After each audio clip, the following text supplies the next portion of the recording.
Hi అండి అందరికీ. ఈరోజైతే నేను మొక్కజొన్న కండీలతో వడ చేస్తున్నానండి. అది ఎలా చేయాలో ముందుగా చూపిస్తాను. చిన్నుల్లిపాయలు, అల్లం ముక్కలు, కొత్తిమీర, పచ్చిమిరపకాయలు, మొక్కజొన్న కండి విత్తనాలండి. ఇవన్నీ మిక్స్ చేసుకోవాలి. మిక్సీకి వేసుకొని కొంచెం లైట్గా సాల్ట్ వేసుకోవాలి. వాటర్ వేయకూడదండి, ఆల్రెడీ అవే మిక్స్ అయిపోతుంది. వాటిలోనే వాటర్ కంటెంట్ ఉంటుంది కాబట్టి వాటర్ లేకుండా.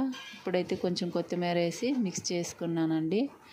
ఆయిల్ ఆల్రెడీ బాండీ పెట్టేశానండి, హీట్ అయిపోయింది. ఇప్పుడైతే వడ వేస్తున్నాను.